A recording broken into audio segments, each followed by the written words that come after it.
السلام علیکم ورحمۃ اللہ وبرکاتہ۔ اس وقت میں آپ کے سامنے سورہ نازعات کی آیات نمبر 34 سے لے کر 46 تک، یعنی فرام 34 اپ ٹو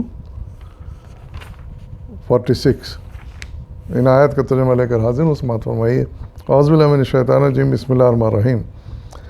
پھر جب وہ ہنگامہ عظیم برپا ہوگا جس روز انسان اپنا سب کیا دھرا یاد کرے گا اور ہر دیکھنے والے کے سامنے دوزخ کھول کر رکھ دی جائے گی، تو جس نے سرکشی کی تھی اور دنیا کی زندگی کو ترجیح دی تھی، دوزخ ہی اس کا ٹھکانہ ہوگا، اور جس نے اپنے رب کے سامنے کھڑے ہونے کا خوف کیا تھا اور نفس کو بری خواہشات سے باز رکھا تھا، جنت اس کا ٹھکانہ ہوگی۔ یہ لوگ تم سے پوچھتے ہیں کہ آخر وہ گھڑی کب آ کر ٹھہرے گی؟ تمہارا کیا کام کہ اس کا وقت بتاؤ؟ اس کا علم تو اللہ پر ختم ہے، تم صرف خبردار کرنے والے ہو ہر اس شخص کو جو اس کا خوف کرے۔ جس روز یہ لوگ اسے دیکھ لیں گے تو انہیں یوں محسوس ہوگا کہ دنیا میں یا حالت موت میں بس ایک دن کے پچھلے پہر یا اگلے پہر تک ٹھہرے ہیں۔ صدق اللہ العظیم۔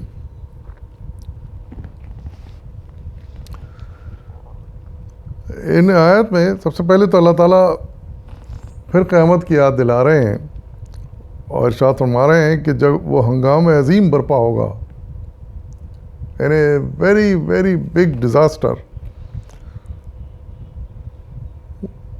سے تشبیہ دی اللہ تعالیٰ نے قیامت کو، اور حقیقت ہے کہ یوں تو دنیا میں زلزلے بھی آتے ہیں، تباہیاں ہوتی ہیں، سیلاب آتے ہیں، سب کچھ ہوتا ہے، لیکن یہ صرف زمین کی حد تک ہوتا ہے۔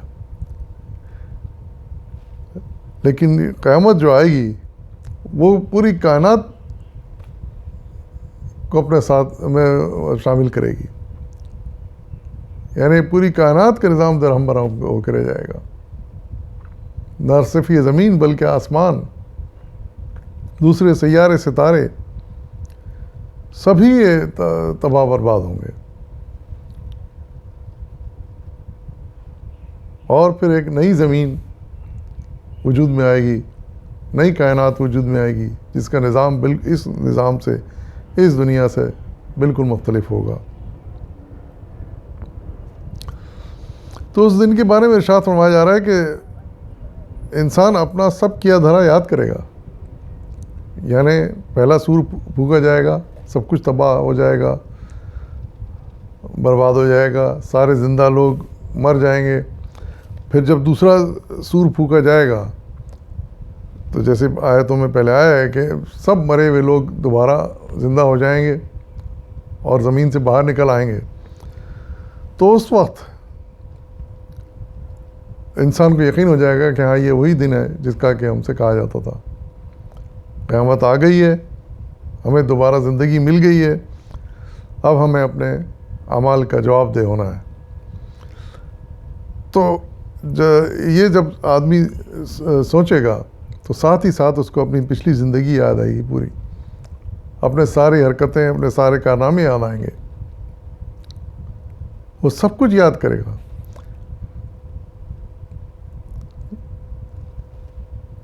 ایک ایک چیز اس کو یاد آئے گی۔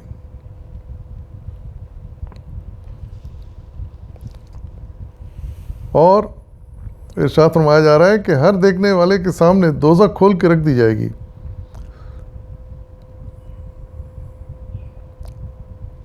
یعنی اس دن دوزخ ہمیں دکھا دی جائے گی،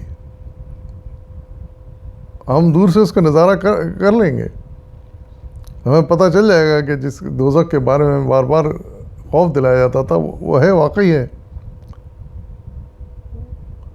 اور برے لوگ سمجھ جائیں گے کہ ہمیں اس میں جانا پڑے گا،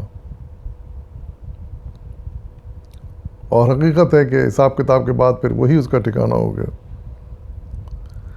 لیکن وہ لوگ جنہوں نے دنیا میں کچھ اچھے کام کر لیے تھے، نیک کام کر لیے تھے، اللہ تعالیٰ کے احکامات کو مان لیا تھا، ایمان لے آئے تھے، تو وہ اور برے کاموں سے اپنے آپ کو بچانے کی کوشش کی تھی حتی الامکان، تو وہ پریشان نہیں ہوں گے، اور پوری توقع ہوگی اور صحیح توقع ہوگی کہ ہمارا پروردگار ہمارے ساتھ اچھا سلوک کرے گا، ہماری مغفرت فرمائے گا اور ہمیں اپنی جنتوں میں داخل کرے گا۔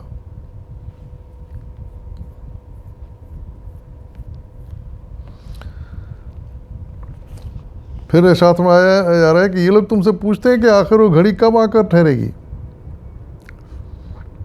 پھر کہا جا رہا ہے تمہارا کیا کام کہ اس کا وقت بتاؤ، اس کا علم تو اللہ پر ختم ہے۔ یعنی یہ عام طور سے معمول تھا، یعنی جب بھی رسول اللہ صلی اللہ علیہ وسلم قیامت کے بارے میں ڈراتے تھے، دوزخ کے بارے میں خوف دلاتے تھے، تو ان کا یہی سوال ہوتا تھا ان سب باتوں کے جواب میں کہ آخر کب آئے گی؟ آپ کئی دن ہو گئے، کئی سال سے اس کا ہمیں ڈراوا دے رہے ہیں کہ یہ قیامت آئے گی اور ایسا ایسا ہوگا اور مر جائیں گے پھر دوبارہ اٹھیں گے۔ یہ سب کچھ کب ہوگا؟ کبھی یہ طنزیہ انداز میں کرتے تھے، کبھی مذاق اڑانے والے انداز میں کرتے تھے، لیکن بہرحال انہیں اس بات پر بالکل یقین نہیں تھا کہ ایسا ہوگا۔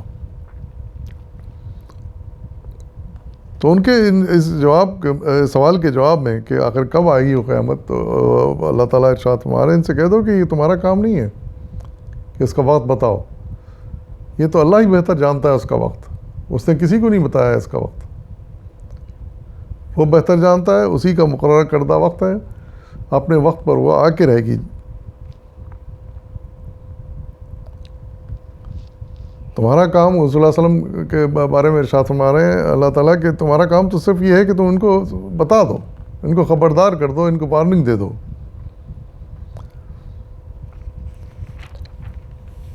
اور ظاہر ہے کہ اس وارننگ کو وہی لوگ قبول کریں گے جو اللہ کا خوف رکھتے ہیں۔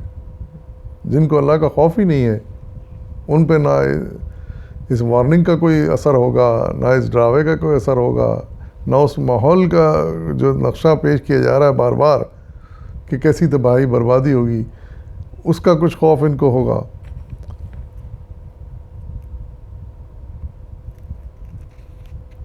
لیکن ایک اور دلیل جو ہوگی ان کے،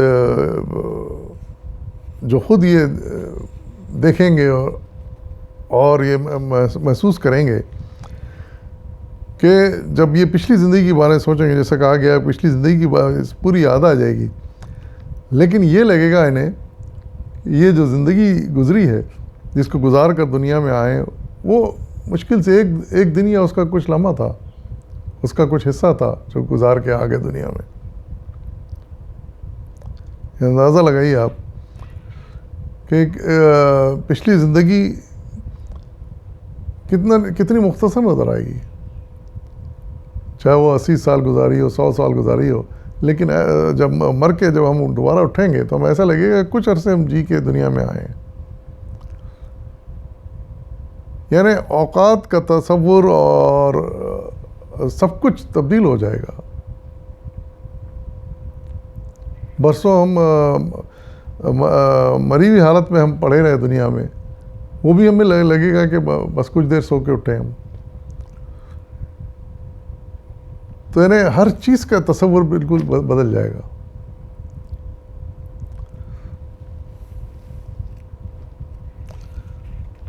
تو بہتر یہ ہے کہ انسان ان باتوں کا یقین کرے جو اللہ تعالیٰ نے اس کتاب میں ارشاد فرمائی ہیں، بار بار تنبیہات دی ہیں، بار بار ہمیں وارننگ دی ہے، ان کا یقین کرے اور اپنے اعمال کی فکر کرے کہ یہ وقت جب پیش آ گیا تو پھر ہم کیا جواب دیں گے، اللہ کو کیا جواب دیں گے اور ہمارا انجام کیا ہوگا۔ کیا اس کے لیے ہم نے کچھ اپنے آپ کو تیار کر لیا ہے؟ کیا ہم نے اللہ تعالیٰ کی ہدایت پر حتی الامکان عمل کیا ہے؟ یہ محاسبہ انسان کو ہر وقت کرتے رہنا چاہیے۔ یہ جو کچھ کہا جا رہا ہے یہ حالات یقیناً پیش آئیں گے کیونکہ یہ اللہ تعالیٰ کا فیصلہ ہے۔ وآخر دعوانا الحمدللہ رب العالمین۔